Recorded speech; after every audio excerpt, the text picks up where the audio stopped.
Jim, can you hear me?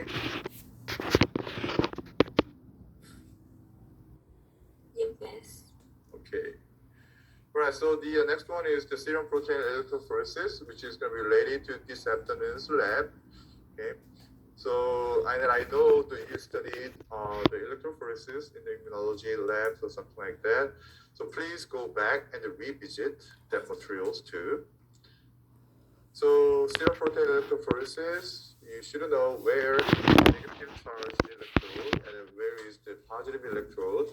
You need to figure out, right? And then we can load the samples in the negative electrode side. Okay, what is the buffer pH? Alkaline pH, right? So we have to use the alkaline pH. And then the proteins will migrating it, and then it's going to stop in a specific, the isoelectric point, right? So after you being separated, we can the stain the proteins, and then you can have the band like this.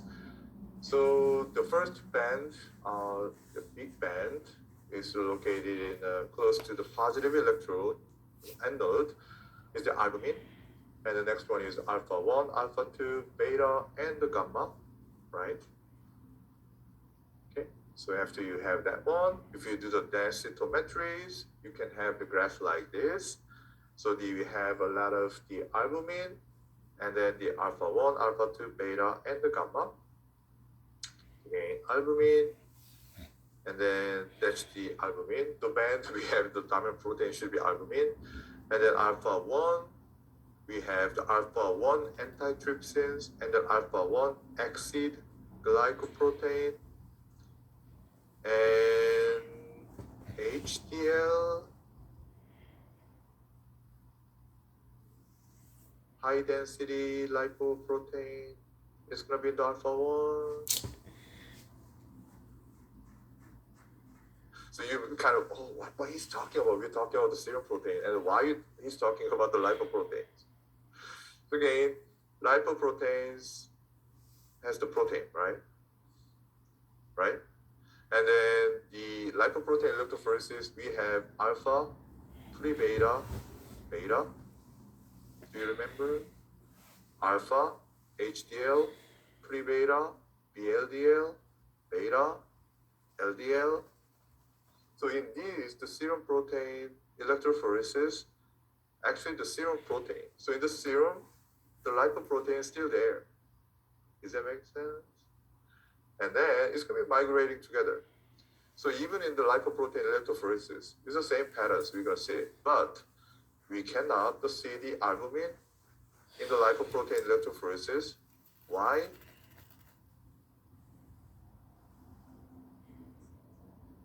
Because we stain the fat for the lipoprotein. So albumin is not fat, so we're not going to see the band. But in here, we're separating it. We do the protein stain, so we can see these guys. And then the proteins in the HDL, apoprotein in the HDL, can be stained, right? So we should say that one. And then you may wonder, where is the pre-beta then? Alpha 2 is the pre-beta. Okay, so we have that one. So alpha 2, we have alpha 2 macroglobulin. I emphasize the ones. And then heptoglobin, which is the important proteins, understanding the hemolysis, right? So it's going to be there. And then the beta globulins, we have, okay, hemopexins and the transferrins and the beta lipoproteins, which is LDL, right? And then the complement, the C3, is going to be located in the beta fraction. And then it depends on the electrophoresis. Sometimes you can see the beta 1 and beta 2 also, right? But oftentimes we have the beta fractions. And the last part is going to be the immunoglobulin, so the IgG, IgM, right? And these guys can be located in the gamma fractions. So in here, so you needed to check the order of the separation, shapes, and then these, the normal shapes, you must know, okay? You must know that one. And then something I didn't say in here, it should be a prealbumin, pre-albumin. So the albumin, the albumin before the albumin fraction is called the pre-albumin. Okay. And then this pre-albumin is very popular in the test, AACP test, so you should be familiar. So under the serum protein electrophoresis, you're not gonna see the pre-albumin band. So we need to modify the buffer and the running times and so on and so forth. That then we can see some tiny peak before the albumins, but most of the condition, the pre-albumin is gonna be come together with in the albumin fraction. Okay, that's it. So the pre-albumins, we'll spend a little more time. Okay, the pre-albumin fractions. The pre-albumin is the protein that's gonna be in the pre-albumin, and this pre-albumin has the different names. You need to memorize it. So pre-albumin, also known as the trans-cyrectin, TTR. The cyrectins sounds like it's the thyroid hormones, right? So not the major, but the pre-albumin also can carry the transfer, the thyroid hormone, and then the thyroxine binding pre-albumins, right? Because it's binding to the thyroid hormone. Again, functions as the transporting protein for the small fractions is not the major, the thyroid hormone, such as the thyroxine, which is a T4. Okay. And then these pre-albumin also can bind to the vitamin A. So from time to time, I mentioned about the fast-soluble vitamins. Do you still remember those guys? Okay, vitamin A, vitamin D, vitamin E, vitamin K, that's the fast-soluble vitamin. So we know vitamin B and vitamin C's, those are the water-soluble vitamin. So do you know Adele? Singer. Yeah, so Adele, Adek. So I always talk to the students, if the Adele eat too much bad food, become Adek. Adek. Don't say anything related to this outside this classroom, okay? It's kind of embarrassing, okay? So don't use that one. But just for your memorizations, you can use that one, Adek. I talked to my kids and then they said, never do it. Okay. But I think it's a good way to memorizing. A, D, E, K. So vitamin A is the best soluble vitamin, so you should have the carrier. And then these, the pre-albumin, also, they can carry the vitamin A. And the vitamin A, and then we're going to talk a lot later on in the vitamin sections. It's important in the night vision, vitamin A, so night vision. So sometimes we have the people, okay, I cannot drive in the night. Yes. Right? So it's not good vision for the dim light. So this vitamin A is going to binding to the opsin, OPSIN. And then the vitamin is, the retinols. So that vitamin A and then opsin is binding to it and it become the rhodopsin. And then that's going to help to enhance the night vision. And we're going to talk about it more.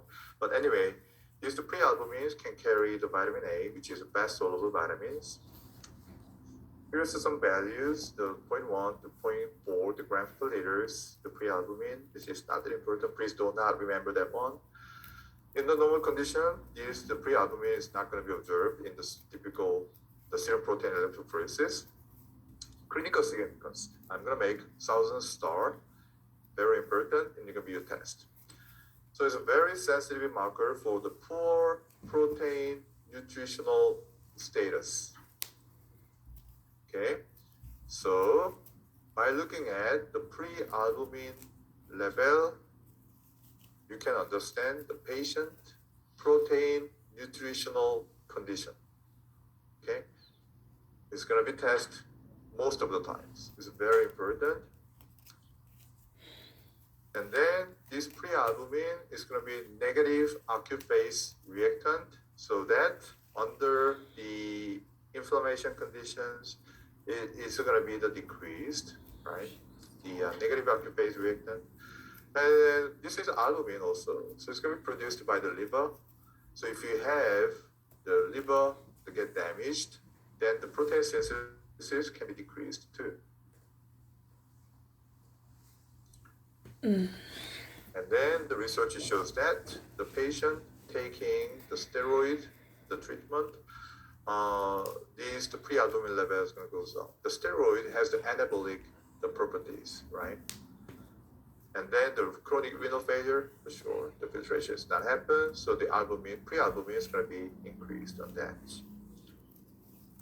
Okay, still more times. So next one is the albumin, the fractions. So again, the albumin, as we studied, 50 or 60% of the total protein. I should say that 50 was slightly higher than in the total protein. Normal range, again, is good to know, about the 5 grams per deciliter, and the molecular weight is the 66 kD. And then you know this one is important for the filtration size, right, selection. So again, there's something smaller than the albumin is going to go to the filtration. Something bigger than albumin is not going to go through the filtrations. So again, this is the huge, the negativity on it. Okay. So huge, the negativity. So if you're looking at the serum protein electrophoresis, the albumin is going to be close to the positive electrode because of that, the negativity. Okay. And then that means this albumin has a very low isoelectric point. So low isoelectric point means huge the negativity. So if you have the increased isoelectric point has the positivity on that, so you can understand like that. So the isoelectric point for this, the albumin is going to be about the 4 to 5.8. It's pretty low. Yeah. So under the alkaline buffer condition, it's going to be moving on to the N node, which is the positive charge electrode. Functions of albumins, you already know that. So it's maintaining the colloidal osmotic pressure, intravascular fluid, so the blood volume, the levels can be maintained, okay, on correct pressure. And then it can binding to the various substances in the blood, you name it. Almost everything is binding to the albumins. And then unconjugated bilirubin, the salicylic acid, fatty acid, calcium, cortisols, the drugs, yeah, just examples, right? Most of the molecules in our bodies can bind into the albumin. And also this one's going to serve as the nutritional source. Again, if you need more energy, albumin, the level is going to decrease, and then amino acid can be used to make the energy. And the same thing, if you have inflammations or something, damaged, tissue damage occurs, then the albumin concentrations can be decreased. So this one is the active phase reactant, negative active phase reactant. And also the albumin has the buffering capacity, as you know, right? So the albumin, the pathologies, so you can have the hypoalbuminemia and the hyperalbuminemia. So in the hemoconcentration, hemodilutions, we discussed about the total protein concentration, right? Hyperproteinemia, hypoproteinemia, almost identical, right? Okay, so we have the hypoalbuminemia, which means the decreased albumin. So we can have the decreased production. It can be associated with the liver disease because the albumin is being produced by the liver. And then if the patient has the malnutrition, so not enough protein uptake, then the albumin concentration will be decreased too, right? And the pre-albumin levels can be used to understand the nutritional status. Or we can have the albumins going to go onto the urines or decrease the use very rapidly after synthesis, right? So this is the pathological conditions associated. The GI tract loss, the BR, the internal leakage. So inflammation is going on, and the albumins made the leaks through the intestine, and then also maybe the inflammations can make the dietary proteins get in. Okay. And the loss of the renal disease, the nephrosis, nephrotic syndromes, we can discuss about it. The burn, I'm talking about the very severe, the burn. So the epithelial layers are going to be significantly damaged. Then even albumins can be released through that.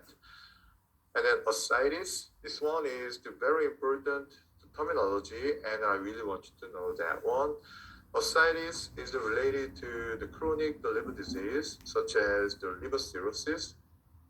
So in the liver cirrhosis, the liver cannot make the protein, so the albumin concentration will be decreased, osmotic pressure in the blood will be decreased, and the water needed to go somewhere, right? It can go to the urines, but also it's going to go to some tissue.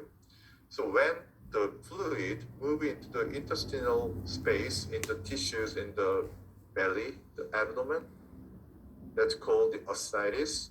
So in the TV movies or whatever, they're describing the final stage of liver disease patient, sometimes you can see the belly is really big. That is called ascites. Okay, so the edema formations can happen like that. Because during that, the ascites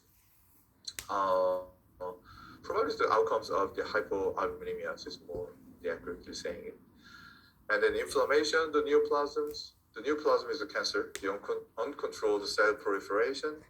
So again, if you have the inflammation, you need to make a lot of antibody. So the albumin is going to break it down, and the amino acid is going to be used to make antibody. Neoplasms, again, the tissue, the cells are growing, so you need to make a lot of proteins. So the amino acid can provide it. The albumin can provide the amino acid for those the new protein synthesis. Okay, and then the pregnancies, again, the metabolic rate is being changed, and the albumins can breaking down the catabolism, and then ATPs can be provided to the brain. So the hypoalbuminemias, again, edema, that's the things happens most of the times. Hypoalbuminemia, again, decreased osmolarities to the blood, then the fluid is going to be shifted to the tissue and then forming the edema formations. That's probably related to decreased oncotic pressure. So the water is going to leakage into the tissue, right? And then hyperalbuminemias, again, is the same as the hyperproteinemia. It's not oftentimes, so you can see it. Okay. The primary cause of this, the hyperalbuminemia, the same as the the proteinemia, dehydration. That's the cause for that. Okay. And then the pathological condition that's associated with the albumin pathologies that's related to the genetic mutations. So first one is the bis albuminemia. So if you do the electrophoretic separation, albumin should have the one peak, right? And then the bis albuminemia, you're gonna have the two peaks. So there's some unique the characteristics, the molecular characteristics, you can see it. But even if you have the two peaks in the albumin, the fraction, it is known that there is nothing bad. It's no kind of harmful effect, we can see it. Well, maybe later that someone can find what's going on. But in this moment, we don't know. There is nothing, no problem at all. N-albuminemia, AN, is no, right? So it's no albumin or dramatically decreased albumin concentrations, right? And then the albumins we can measure by using the chemical assay, electrophoresis, or we can stain the albumins so that we can have the method. Right, and I'm going to stop in here, and then from here, the alpha 1 and the remaining part, probably I'm going to cover in the next weeks in the lecture in person because it's important. And then I upload the part 3, the protein metabolism and the methodology. I'm going to make a record and then cover and put it in the canvas. So you enjoy your spring break next week, and then in the meantime, you enjoy the chemistry lecture. I'm sorry, but I have to, otherwise we cannot finish it in time. I'm so sorry about that. Right, so this afternoon,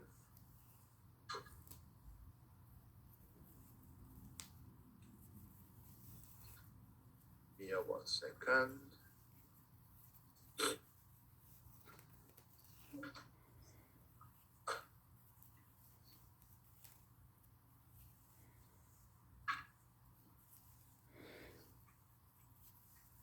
This afternoon, you are going to have an assignment. This is the assignment you have to turn in. This is not the group assignment. This is the individual assignment.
So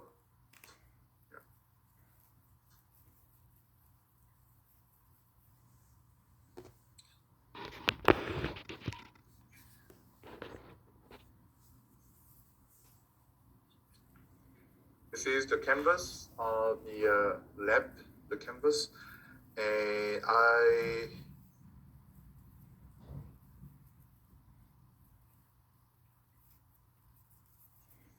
uploaded these two files, the practice SPE and then SPE PDF. Okay, so if you click the SPE PDF, you can see these documents. So first one is the normal, the serum protein electrophoresis. Have you ever seen this one in the previous? No? Okay, so you're gonna use this one as the normal value, and then there's some pathological conditions you can think about it. So this is the acute inflammation patterns, and then we have the chronic inflammation patterns, which has the increased alpha-2 fraction, and then the albumin is the decreased. And then the liver disease, we have the severe hepatitis. Again, the gamma fraction is going to goes up, albumin goes down. Cirrhosis, there's a gamma beta breach. We guys discuss about it, right? No, not at all. Okay, all right. Don't panic. Right. So the compare. So you're going to use this information as the nephrotic syndromes. You're going to have the albumin, the significantly decreased, and the huge peaks in the alpha-2, but the beta gamma is the declining it, and those kind of thing. So you can do, and the monoclonal gamma species, the M spikes. You guys ever talk about it, M spikes? Okay, maybe I need to revisit the PowerPoint. But anyway, so here is the list of the pathological conditions. You can find it right in here. So use these documents this afternoon, and there is a practical things. So you can download these via the data set. So I give you a 1, 2, 3, 4. I mean, actually 5, but we have the 2, 3, 4, 5 patient. So what you're gonna do, you're gonna choose one, the patient. So let's do all of them. Okay, do all of them. And yeah, the last times I asked you to, the student choose the one, and then everybody choose the one, very easy one. So I'm gonna ask you to do all of them. So using the Excel, okay, so you can make a graph like this, right? So I'm sure this graph is using this the normal value. So you can see the huge the albumin, alpha-1, alpha-2, beta, and gamma. So one of the problems in here, this is the bar graph. We use the Excel. I'm not so sure how many has the really histograms type of the software, so I just use the Excel. But you have to use your imagination. In the gamma fractions, the last ones, just imagine you're gonna squeeze, push it down so like spreading, okay? I don't know if it's gonna work or not, but use that one, kind of imagination. So which means the answers for this assignment is not really, kind of solid. So it depends on your imaginations and your explanations, you know what I mean? So this one is gonna be considered as the normal, the serum protein electrophoresis. And then you can generate the graph like this by using these numbers. So again, this is the one patient, this is the second patient, and third and fourth.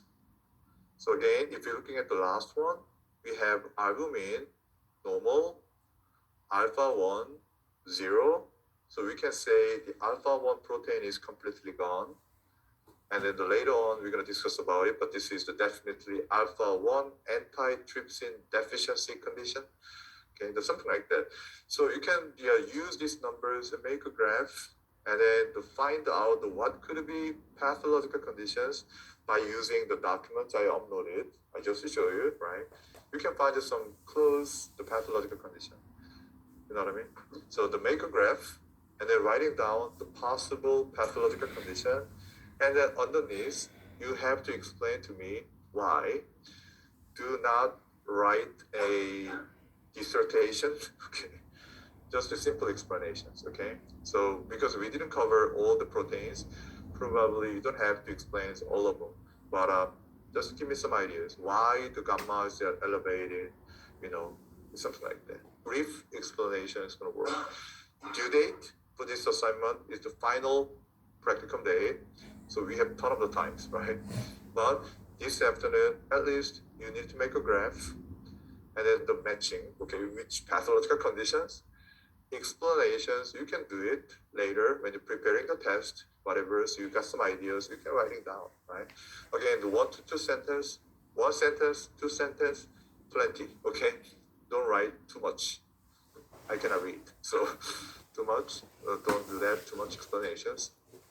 Okay, so is that good enough for you to spend 1 hour? Okay, yes. Oh, you're gonna print out. Yeah. Oh.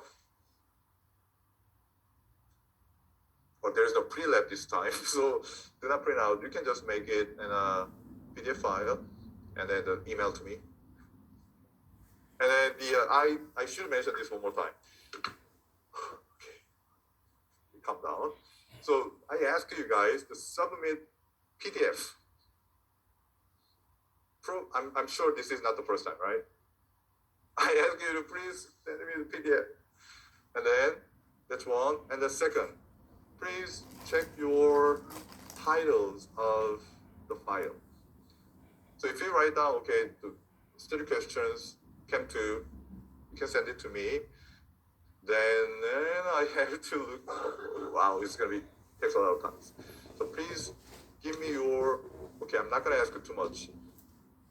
Either last name, first name, any names first. Then, is that the study questions?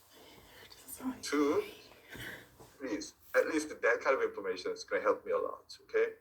So, I promise, I don't know how many times I promised, but I'm not going to take Word file anymore. And in this case, Excel file, I'm not going to take it. So you have to work on the Excels and then put it in a PDF. Not take a lot, right? So please. Right, so I'm gonna stop in here, and this afternoon, so it's gonna be virtual. So you're gonna work on that. The assignment. Do you want us to turn it in just when we're done, or do you want us to Oh, wait until the lab practicum day. Okay. Kina, shut the fuck up. This semester, do you want the full document, like? Level, Chem 1, Chem 2, at the end. So every test, you can turn it in, that the coverage of the test. And then I'm now looking at the format and everything. But at least I want you to, it's okay. If you guys, your groups, decided to submit it to one person's, and then you can write down the groups, whatever, the group, this is a group assignment, then the person's names, it should be good enough. But in the document, you have to write down the student's name. Okay, and then you have to indicate this is the group submit in the title. Okay, and if you decide, okay, I'm going to submit it individually, then just the names, and that's good enough. Again, I'm not going to look at the format or everything for this piece by piece the assignment. But at the end, at the final day, you have to give me a final versions that you're gonna take to the hospitals and you're gonna study while you're doing the rotations. Okay, it's gonna good for you, not good for me. Okay, so is that answered? All right. Okay, so I'm gonna stop in here and I'm gonna let you guys go and see you not next week after the spring break. All right.